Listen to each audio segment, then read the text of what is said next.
In this lesson, we're going to talk about how to solve linear inequalities in two variables. First, what is a linear inequality? A linear inequality is just like what it sounds like. If you think about a linear line, y equals mx plus b, or ax plus by is equal to c, those are linear equations. But now let's make them inequalities like that. Now those are linear inequalities. And what happens there is we're going to graph them, and then we want to be an inequality. So we're going to have to either be above this line, greater than this line, or less than this line. And we're going to shade the correct method. And all our solutions to that will be the shaded region. Any points in this shaded region will be our solution to this inequality. Any points in the opposite region will not be the solution. One way to check, if I give you order pair, how do you check if it's inside the inequality? Just substitute it in and see if it holds true. Like here, this is x minus y is less than or equal to 5. So let's substitute it in. 8 minus 3 is less than or equal to 5. 8 minus 3 is 5.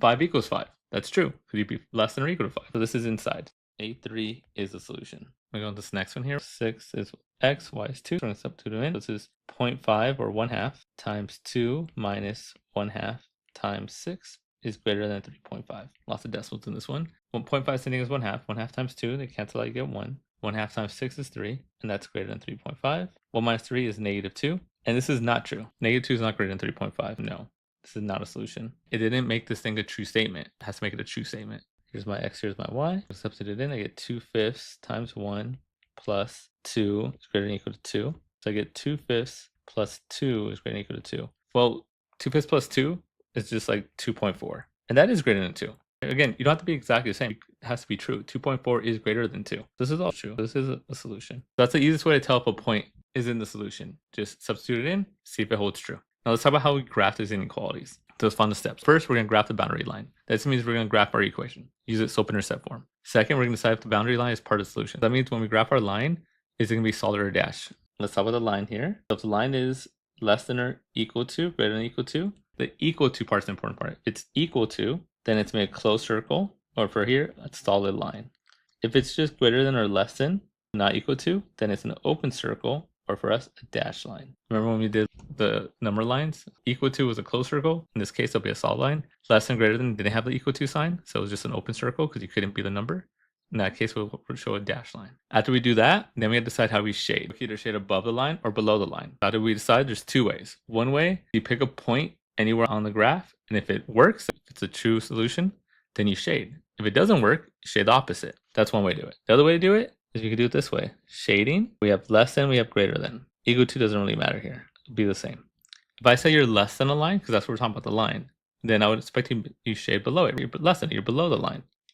If I say you're greater than the line, and then you can shade above it, because you're greater than the line, you're above the line. That's how shading works in general. To recap shading, if the y value is isolated by itself on the left-hand side, we have it in standard form, much like y equals mx plus b, then less than is just below, and greater than is above. But you can always just use a test point like you did here to see.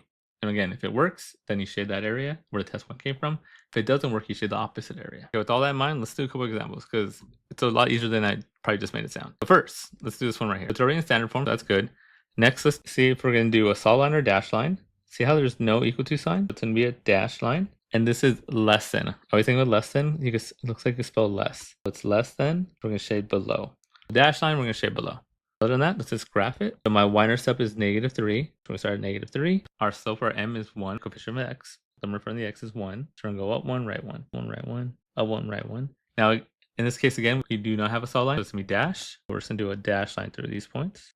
Like that. And then final part, we got a shade. Again, it is less than. I could shade below this line. And that would be my solution. Like that.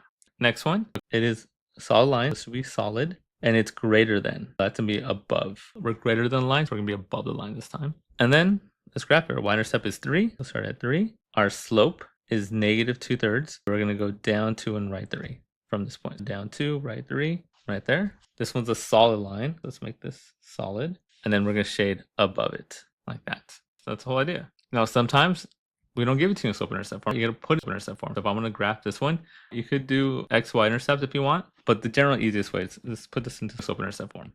Y equals mx plus b. Let's get the y by itself. Minus 2x from both sides. So I have 3y is less than or equal to -2x plus 6. Then we're going to divide everything by 3. You get divided by 3. You get divided by 3. Y is less than -2x over 3 plus 2. Like that.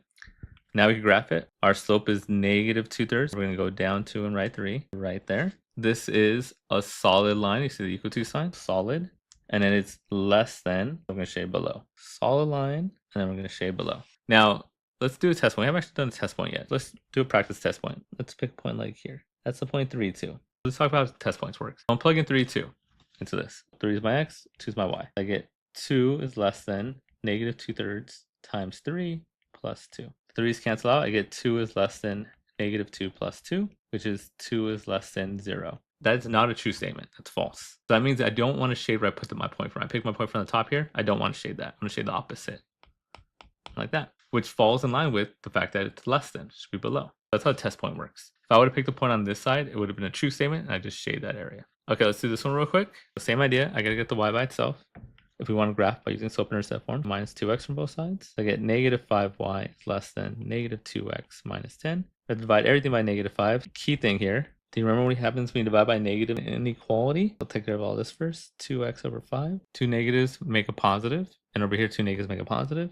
But I haven't talked about the inequality yet. When you divide by negative, you have to switch the inequality. This gets switched to greater than. If you divide or multiply by negative, you got to switch the inequality. Okay, so that's our graph. A couple things. Notice it is dash, not solid, no equal to sign. It's going to be dashed, and it's greater than. So it's going to be above. This is a greater than sign. Greater than is above. Less than is below. Our y-intercept is 2. Our slope is 2/5. We're going to go up 2 and right 5 because it's positive. Up 2, right 5. Rise over run. Top is always up or down, bottom is always to the right. It is a dashed line, and it is greater than, so we're going to shade above this line, like that. So that's the general idea. Let's move on. What if we only have one inequality? How do we shade this? Just like we would a number line. X is greater than 3. So remember the way we graph that? For me, it's always, here's x, here's y, go to 3 on your x right there, and then you follow the tally marks. That's straight up and down. Same rules apply as we did over there. You notice? This is going to be solid because it's equal to. So something like this. And now which side do I shade? Left or right? For me, it's telling you what numbers are bigger than 3. These numbers are bigger than 3. It's telling you go shade this way. It's pointing that direction. That's the way we shade. And if you always want, you can plug a test point in. Pick a point like over here, like 6. 6 is greater than 3? True. Shade. Pick a point over there. Negative 3. Negative 3 is not greater than 3. So don't shade this part. Shade the opposite. It works the same for y. Y is less than negative 1. Here's my y. Go to where y is negative 1 at. Follow the tally mark. In this case, we are dash. There's no equal to sign. And then it is less than. You can spell less there. Remember, less than is below. We're going to shade below this line. Like that. If you have an x greater than to the right, less than to the left. If you have a y up and down, it's pretty straightforward. Greater than, less than. Okay, one last thing. What if I want you to make an inequality? Ooh. In this case, since they're lines, we probably want to do y equals mx plus b. But we do have to change this portion right here. You got to make that an inequality. First, is it equal to or not? Actually, first, is it greater than or less than? Look at here. It's shade below. That should be a less than sign. And then it's dash, so no equal to sign. So we actually get this equation. Y is less than mx plus b. Now all we have to do is find the slope and find the y-intercept. Those things, hopefully we know how to do by now. Our y-intercept's probably the easiest. Where does it cross on the y? Looks like it crosses at 3. And then our slope, remember you always do slope the same way. You need 2 points. Slope, you need 2 points. So we have 1 point there. You can find another point that crosses nicely, like right here. And you could do the slope equation, y2 minus y1 over x2 minus x1. Or you could do rise over run. And that's just the change in y over the change of x. Here, we ran 1 and we went up 2. So my slope is going to be 2. So we get y is less than 2x plus 3. Okay, let's try to send you the next one now. Y is equal to mx plus b. And this one, if you notice, it's shaded above. That's going to be greater than. And then it is a solid line. That's going to be equal to. So this guy should be greater than and equal to. Like that. Now we just need the slope and the y-intercept. Y-intercept is right there.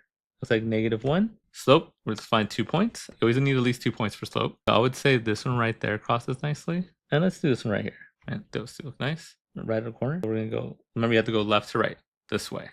Left to right. I have to go down 1 and right 2. So my slope's going to be -1 over 2. Y is greater than -1/2 x minus 1. And that's the idea.